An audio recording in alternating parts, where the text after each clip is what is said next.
Hi everyone, welcome back to the world of English. അങ്ങനെ ഇംഗ്ലീഷിൻ്റെ ലോകത്തിലേക്ക് ചെറിയൊരു ഗ്യാപ്പിന് ശേഷം നമ്മൾ വീണ്ടും വന്നിരിക്കുകയാണ്. അപ്പോൾ ഈ ദിവസങ്ങളൊക്കെ എങ്ങനെ പോകുന്നു നിങ്ങളുടെ ലാംഗ്വേജ് ലേണിംഗ്?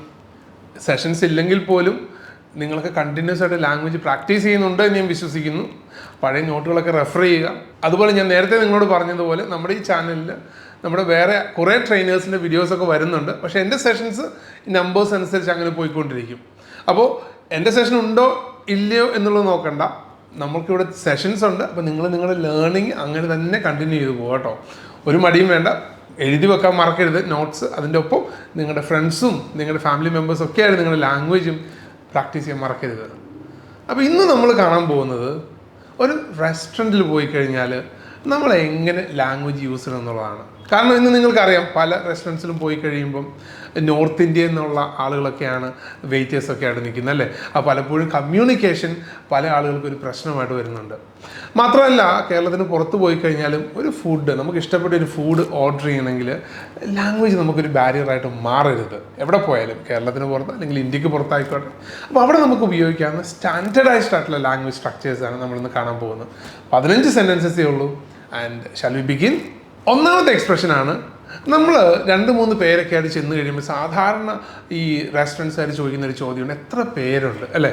അപ്പോൾ അത് നമുക്ക് എങ്ങനെ അങ്ങോട്ട് പറയാൻ പറ്റും? ഞങ്ങൾ ഇത്ര പേരുണ്ട്, ഇത്ര പേർക്ക് ടേബിൾ വേണം. വളരെ സിമ്പിളാണ്. Table for 3 place. എങ്ങനെ? Table for 3 place. 3 പേർക്കുള്ള ടേബിൾ തരൂ. നിങ്ങൾ ശ്രദ്ധിച്ചോ, പ്ലീസ് എന്ന് പറയുന്നൊരു എക്സ്പ്രഷൻ നമ്മളെപ്പോഴും പറയുന്ന ഒരു കാര്യമുണ്ട്. ഇൻ്റർനാഷണൽ ലാംഗ്വേജിൽ തന്നെ ഈ റെസ്റ്റോറൻറ്റ്സിലൊക്കെ പോകുമ്പോൾ നമ്മളെ സെർവ് ചെയ്യാൻ നിൽക്കുന്ന ആളുകളാണ്. അതുകൊണ്ട് അവരോട് ഏറ്റവും പൊളൈറ്റായിട്ട്, ഏറ്റവും കേർച്ചീസ് ആയിട്ട് നമ്മൾ പെരുമാറാൻ ശ്രമിക്കണം. അപ്പം പ്ലീസ് ഉപയോഗിക്കുന്നതും താങ്ക് യു പറയുന്നതും ഒക്കെ അതിൽ ഏറ്റവും ഇമ്പോർട്ടൻ്റ് ആണ്. അപ്പോൾ ഒന്നാമത്തെ എക്സ്പ്രഷൻ നമ്മൾ കണ്ടു, ടേബിൾ ഫോർ 3 പ്ലേസ്. ഓക്കെ, അപ്പോൾ 3 പേർക്കുള്ള ടേബിൾ തരുമോ, 3 പേർക്കുള്ള ടേബിൾ വേണം എന്നാണ് നമ്മൾ ഈ എക്സ്പ്രഷൻ കൊണ്ട് ഉദ്ദേശിക്കുന്നത്. ഇനി നമ്മൾ രണ്ടാമത്തെ സ്ട്രക്ചറിലേക്ക് പോവാണ് അല്ലേ. നമ്മളൊന്ന് കംഫർട്ടബിൾ ആയിട്ട് ഇരുന്ന് കഴിഞ്ഞാൽ അല്ലേ, കൈയൊക്കെ ഒന്ന് വാഷ് ചെയ്ത് നമ്മൾ വന്ന് കംഫർട്ടബിൾ ആയിട്ട് ഇരിക്കുന്നു. അടുത്ത സ്റ്റെപ്പ് എന്താണ്? നമുക്ക് മെനു കാണണം. റൈറ്റ്, മെനു അല്ല മെന്യു. ഓക്കെ, അവിടെ ഉച്ചാരണം ശ്രദ്ധിച്ചോളൂ കേട്ടോ, മെന്യു. സോ അതെങ്ങനെയാണ് നമുക്ക് ഇംഗ്ലീഷിൽ ചോദിക്കാൻ പറ്റുക? Could I see the menu please? Could I see the menu please? ഇവിടെ ക്യാൻ ഐ എന്ന് ഉപയോഗിക്കാൻ കേട്ടോ. പക്ഷേ ഈ കുഡ് ഐ എന്ന് പറയുമ്പോഴാണ് അത് കുറച്ചുകൂടെ പൊളൈറ്റായി മാറുന്നത്. അപ്പം നമുക്ക് എങ്ങനെ പറയാം? Could I see the menu please? Please bring the menu എന്ന് പറഞ്ഞാൽ ഗ്രാമാറ്റിക്കലി തെറ്റൊന്നുമില്ല കേട്ടോ. പക്ഷേ കുറച്ചുകൂടെ സ്റ്റാൻഡേർഡൈസ്ഡ് ആയിട്ടുള്ള സ്ട്രക്ചറാണ് could I see the menu please. ഒന്ന് പറഞ്ഞോളൂ, could I see the menu please? Could I see the menu please? അപ്പോൾ നിങ്ങൾ മെനു ഒക്കെ കണ്ടു, നിങ്ങൾ വായിച്ച് നോക്കി, നിങ്ങൾക്ക് ഇഷ്ടപ്പെടും. നിങ്ങൾക്കറിയാമല്ലോ ഒരു ഫുഡിൻ്റെ ഓർഡർ ആദ്യം വരുന്നത് എന്താണ്? സൂപ്പാണ്. അതിനുശേഷം സ്റ്റാർട്ടേഴ്സ് ഉണ്ട് അല്ലേ, മെയിൻ ഡിഷിലേക്ക് നമ്മൾ പോകുന്നു. And we end with dessert. ഇങ്ങനെയാണ് ഇതിൻ്റെ ഒരു ഫോമാറ്റ് വരുന്നത്. അപ്പോൾ നമ്മൾ ആദ്യം തന്നെ മെനുവിൽ ആദ്യത്തെ ഭാഗം, അതായത് സൂപ്പിനെ കുറിച്ചാണ് നമ്മൾ സംസാരിക്കാൻ പോകുന്നത്. എങ്ങനെ നമുക്കത് പറയാൻ പറ്റുക? We'll begin with a soup. എങ്ങനെ? We'll begin with a soup. Soup വേണമെന്നല്ല, ഒരു സൂപ്പ് കൊണ്ട് സ്റ്റാർട്ട് ചെയ്യാം എന്നാണ് നമ്മൾ ഉദ്ദേശിക്കുന്നത്. വിച്ച് മീൻസ് നിങ്ങൾക്കൊരു സൂപ്പ് വേണം. So we'll begin with a soup. അപ്പോൾ നമ്മൾ അവിടെ വെയിറ്റ് ചെയ്യുന്ന ആളോട്, വെയിറ്ററോട് പറയുന്നു, we'll begin with a soup. പറഞ്ഞോളൂ, we'll begin with a soup, the first expression. അപ്പോൾ സൂപ്പിൻ്റെ ഓർഡർ എടുത്ത ആൾ നമ്മളോട് ചോദിക്കുകയാണ്, സാർ സ്റ്റാർട്ടർ എന്തെങ്കിലും വേണം? Would you like to have a starter? What would you like as a starter? ഇങ്ങനെ പല രീതിയിൽ അവർ നമ്മുടെ അടുത്ത് ചോദിക്കാം. ഞാൻ അതിനെക്കുറിച്ചൊന്നും പറയുന്നില്ല കേട്ടോ. ആസ് എ കസ്റ്റമർ നമ്മൾ എങ്ങനെയുള്ള ലാംഗ്വേജ് ഉപയോഗിക്കണം എന്നാണ് സംസാരിക്കുന്നത്. അപ്പോൾ അദ്ദേഹം ചോദിക്കുകയാണ്, നിങ്ങൾക്കൊരു സ്റ്റാർട്ടർ വേണോ? അപ്പോൾ നമുക്ക് വേണ്ട എന്നാണ് പറയുന്നത്. കാരണം നമ്മൾ സൂപ്പ് കഴിഞ്ഞ് we intend to go to the main dish അല്ലേ, നമ്മൾ മെയിൻ ഡിഷിലേക്ക് പോകാനാണ് ഉദ്ദേശിക്കുന്നത്. സ്റ്റാർട്ടർ വേണ്ട. അതെങ്ങനെയാണ് ഇംഗ്ലീഷിൽ പറയാം? I don't want A starter, thank you. കണ്ടോ, അത് ചോദിച്ചുകൊണ്ടാണ് നമ്മൾ താങ്ക് യു പറയുന്നത് അറ്റ് ദി എൻഡ് കേട്ടോ. I don't want A starter, thank you. എനിക്ക് സ്റ്റാർട്ടർ വേണ്ട, നന്ദി, ചോദിച്ചത് നന്ദി. I don't want A starter, thank you. I don't want A starter, thank you. Okay, clear ആണല്ലോ? മുന്നോട്ട് പോവാം. നമ്മൾ പറഞ്ഞല്ലോ മെയിൻ ഡിഷിലേക്ക് നമ്മൾ പോവാണ്, മെയിൻ കോഴ്സിലേക്ക് നമ്മൾ പോവാണ്. അപ്പോൾ അവിടെ നമ്മൾക്ക് ഇഷ്ടപ്പെട്ട ഒരു ഐറ്റം ഉണ്ട്. നമ്മൾ എവിടെ പോയിരിക്കുന്നത് അറിയാമോ?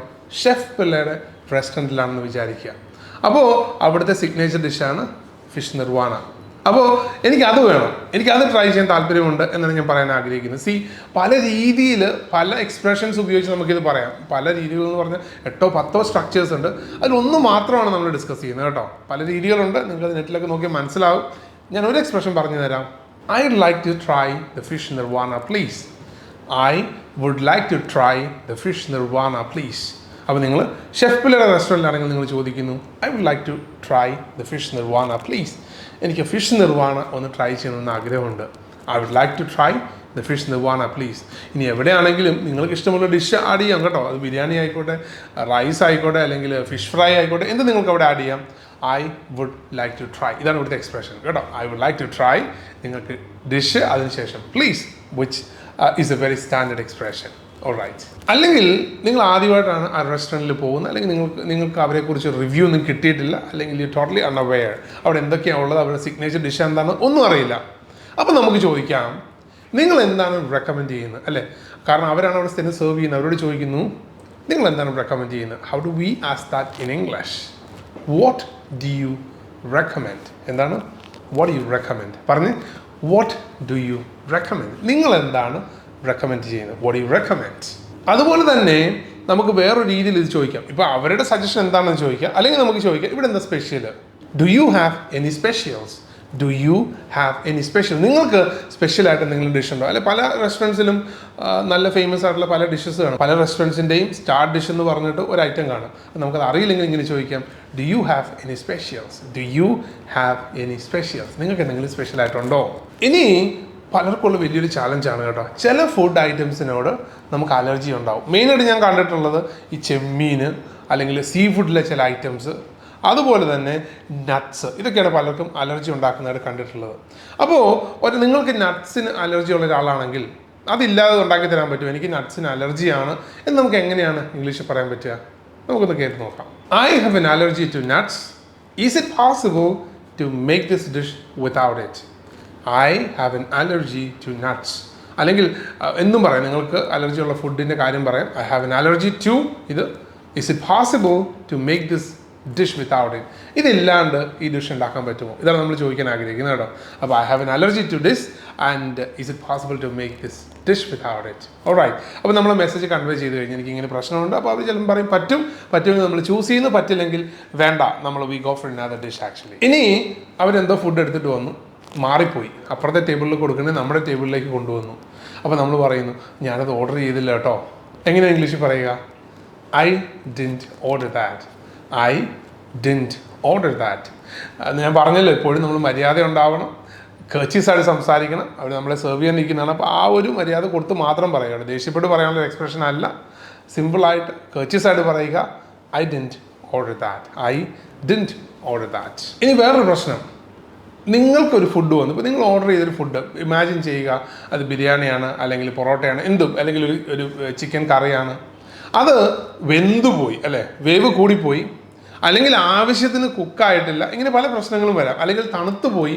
ഇപ്പോൾ ചില റെസ്റ്റോറൻറ്റ്സിലൊക്കെ ഉണ്ടാകുന്ന പ്രശ്നമാണ്, നിങ്ങൾ 2 ഡിഷ് ഓർഡർ ചെയ്തെങ്കിൽ ഒന്ന് റെഡി ആയിരിക്കും, ഒന്ന് കുക്ക് ചെയ്ത് വരുവുള്ളൂ. അപ്പോൾ റെഡി ആയത് എടുത്ത് വെച്ചു, അടുത്തതിന് വേണ്ടി വെയിറ്റ് ചെയ്യുന്നു, വന്നു കഴിഞ്ഞപ്പോൾ ഫ്രഷായിട്ട് വന്ന് ചൂടായിരിക്കുന്നു, മറ്റേ തണുത്തു പോയി. അപ്പോൾ ഇങ്ങനെ സിറ്റുവേഷനിൽ ഈ പ്രശ്നം നമുക്ക് എങ്ങനെ അവതരിപ്പിക്കാം? നമുക്ക് അതിനുള്ള ചില എക്സ്പ്രഷൻസ് ഉണ്ട്. അതിങ്ങനെയാണ്, excuse me, my food is cold, അല്ലെങ്കിൽ ഓവർ കുക്ക്ഡ്, അല്ലെങ്കിൽ undercooked, could you send this back? നോക്കിയേ, മൈ ഫുഡ് ഈസ് കോൾഡ്, അല്ലെങ്കിൽ my food is over cooked, അതായത് വെന്തുപോയി, അല്ലെങ്കിൽ my food is undercooked, ആവശ്യത്തിന് വെന്തിട്ടില്ല, could you send this back? ഇത് തിരിച്ച് അയക്കാമോ? ഒന്നുകിൽ അവരത് കൊണ്ടുപോയിട്ട് പുതിയൊരു പ്രിപ്പറേഷൻ കൊണ്ടുവരും, അല്ലെങ്കിൽ അവരത് റെക്ടിഫൈ ചെയ്ത് തരും. ഓക്കെ, അപ്പം it depends on the restaurant. അപ്പോൾ നമ്മൾ പറയുന്നു, excuse me, my food is cold, could you send it back? Excuse me, my food is over cooked, could you send this back? Excuse me, my food is undercooked, could you send this back? മനസ്സിലായല്ലോ? അത് മര്യാദയോടുകൂടി പറയുക. ചിലപ്പോൾ അബദ്ധങ്ങൾ പറ്റാം, സാധാരണമാണ്. So please understand and do that. അപ്പോൾ നമുക്ക് expressions കിട്ടി. Let's move on. നിങ്ങൾ ഭക്ഷണമൊക്കെ കഴിഞ്ഞ് വെള്ളമൊക്കെ കുടിച്ചുകൊണ്ടിരിക്കുകയാണ്, അല്ലെങ്കിൽ ഭക്ഷണത്തിന് ഇടയ്ക്ക് വെള്ളം കുടിച്ചുകൊണ്ടിരിക്കുകയാണ്. കുറച്ചുകൂടി വെള്ളം തരുമോ? കുറച്ചുകൂടി വെള്ളം തരുമോ? How do we ask that in English? Could we have some more water please? Could we have some more water please? കുറച്ചുകൂടെ വെള്ളം തരാമോ? Could we have some more water please? ഞാൻ എപ്പോഴും പറയാറുണ്ട്, വാട്ടർ അല്ല, ഇറ്റ്സ് വാട്ടർ. അത് പ്രത്യേകം ഉച്ചാരണം ശ്രദ്ധിക്കണം കേട്ടോ. എപ്പോഴും നേറ്റീവ് സ്പീക്കേഴ്സിൻ്റെ ഒക്കെ ഇംഗ്ലീഷ് വീഡിയോസൊക്കെ നിങ്ങൾ കാണാൻ ശ്രദ്ധിക്കുക. ഇൻ്റർനാഷണൽ ആയിട്ടുള്ള ഒതൻറ്റിക് ആയിട്ടുള്ള സോഴ്സസിൽ നിന്ന് കാണാൻ ശ്രമിക്കുക, so that you can improve your pronunciation. ഭക്ഷണമൊക്കെ കഴിഞ്ഞു, ബില്ല് വേണം. വീണ്ടും we'll have to use the same expression, could we? Could we get the bell please? Could we get the bill please? ഏറ്റവും കേർച്ചീസ് ആയിട്ട് നമ്മൾ ഉപയോഗിക്കുന്ന എക്സ്പ്രഷനാണ്. I repeat. അതുകൊണ്ടാണ് പലപ്പോഴും നമ്മൾ ഈ കുഡ് വന്നിരിക്കുന്നത്. Could we get the bill please? Could we get the bill please? Alright. അപ്പോൾ നമ്മൾ ബില്ല് ചോദിക്കുന്നു, ബില്ല് കൊണ്ടുവരാമോ ദയവായിട്ട്. നിങ്ങൾ കാർഡ് അക്സെപ്റ്റ് ചെയ്യുമോ? അല്ലെ, ചില റെസ്റ്റോറൻറ്റ്സിലൊക്കെ അവർ കാർഡ് എടുക്കില്ല, ഒന്നുകിൽ ക്യാഷ് അല്ലെങ്കിൽ UPI എന്നൊക്കെ പറയും. അപ്പോൾ നമ്മൾ ചോദിക്കുവാണ്, do you accept cards? Do you accept cards? നിങ്ങൾ കാർഡ്സ് അക്സെപ്റ്റ് ചെയ്യുമോ? ഡു യു അക്സെപ്റ്റ് കാർഡ്സ് എന്ന് പറഞ്ഞു നോക്കിക്കോളൂ. Do you accept cards? Do you accept cards? See, അതിനൊപ്പം തന്നെ ഇമ്പോർട്ടൻ്റ് ആണ്, ഭക്ഷണം നല്ലതാണെങ്കിൽ അവരെ ഡെഫിനറ്റ് ആയിട്ട് നിങ്ങൾ അഭിനന്ദിക്കണം, അല്ലേ? അപ്പോൾ അതെങ്ങനെ നമുക്ക് ഇംഗ്ലീഷിൽ പറയാൻ പറ്റുക? എങ്ങനെ നമ്മൾ അവരെ അഭിനന്ദിക്കും? Saying that the food was really good. അപ്പോൾ നമുക്കൊന്ന് ഇംഗ്ലീഷിലൊന്ന് ഒരു സ്റ്റാൻഡേർഡ് എക്സ്പ്രഷനിലേക്ക് ഒന്ന് ഇട്ട് നോക്കാം. Thank you, the food was delicious. Thank you, the food was delicious എന്ന് പറഞ്ഞോളൂ. Thank you, the food was delicious. അവർക്കുള്ളൊരു അപ്രീഷിയേഷനാണ്, അല്ലെ, അവർക്കുള്ളൊരു അഭിനന്ദനമാണ്. നല്ല ഫുഡായിരുന്നു കേട്ടോ, അത് ആ ഷെഫിലേക്ക് എത്തുക message, and he's going to be very happy. So thank you, the food was delicious. ഇനി അവർ കാർഡ് അക്സെപ്റ്റ് ചെയ്യില്ല എന്ന് പറഞ്ഞു കേട്ടോ, ആ പെർട്ടിക്കുലർ റെസ്റ്റോറൻറ്റ്. അപ്പോൾ നമ്മൾ ക്യാഷ് ആയിട്ടാണ് കൊടുത്തത്, ആൻഡ് ഓഫ് കോഴ്സ് അവരതിൻ്റെ ബാലൻസ് കൊണ്ടുത്തരുന്നു. അപ്പോൾ നമ്മൾ പറയുന്നു, കീപ് ദ ചേഞ്ച്, ബാക്കി വെച്ചോളൂ, അല്ലേ, അതൊരു മര്യാദയുടെ ഭാഗമാണ്. Keep the change. എങ്ങനെ? Keep the change. അപ്പോൾ നമ്മൾ ഇന്ന് കണ്ടത് 15ഓളം ഇംഗ്ലീഷ് എക്സ്പ്രഷൻസ് ആണ്. എവിടെ നമ്മൾ യൂസ് ചെയ്യുന്നതാണ്? When we go to a restaurant. നമ്മൾ ഇന്നത്തെ കാലത്ത് നല്ലൊരു സ്റ്റാൻഡേർഡ് റെസ്റ്റോറൻറ്റിൽ പോയി കഴിഞ്ഞാൽ അവിടെ നമുക്ക് ഇംഗ്ലീഷ് സംസാരിക്കേണ്ട ആവശ്യം വന്നു കഴിഞ്ഞാൽ ഒരു ഡൗട്ടും ഇല്ലാണ്ട് നിങ്ങൾക്ക് ഇങ്ങനെയുള്ള എക്സ്പ്രഷൻസ് ഉപയോഗിക്കാം and communicate with dum better.